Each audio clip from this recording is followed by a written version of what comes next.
Hani pat kade ngin pat shaphang kane ka atomic size. Ban sothu ya atomic size ngandro tangi we ijingdro kaba phin sothu ngandro kumne.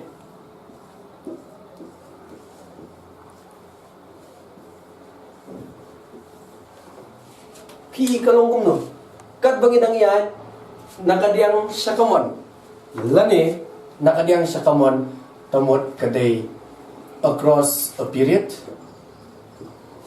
Can you put they down a group? One thong ne down a group. P you cut kum kene kaching tro jama.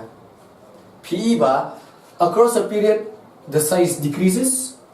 Down a group the size decreases. Kamut menta kene ka atomic size. Fine. Across a period one thong ne across a period. Sorry, decreases. Down a group,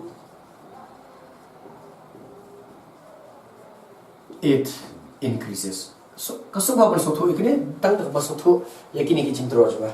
Naman ajingkali ke set 1 explain the variation of atomic size across a period and down a group. Nana ki sotho yakini ka chintro jwa.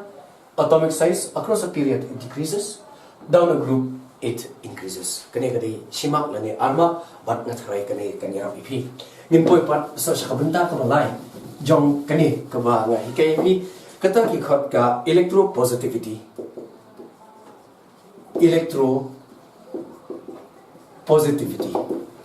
Electropositivity kamut yu. Kamut pi namar ki group 1 elements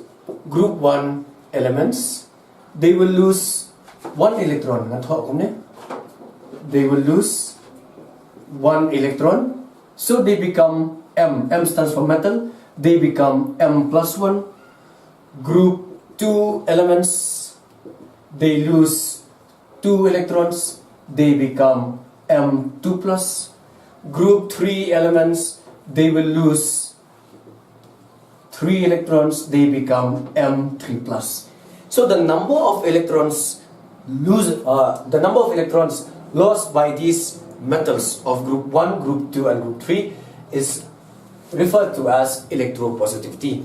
Pilawan pa nang group 1 lami yang ne. But khatu jakawan tho kumne ngan tho by M. M stands for any metal. It might be nang tho tu ngan tho ne po. M stands for any metal of group 1, group 2 or group 3.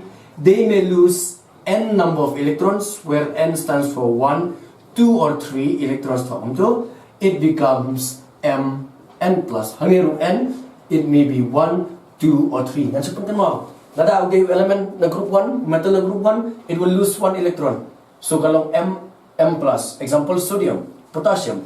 If it is an element of group 2, so it will lose 2 electrons. So hangingin sayo M2 plus. Lada kita ki element naka group 3, they will lose 3 electrons. Tamon hanging kalau M3 plus. Nangai keturu pila sothu mentah.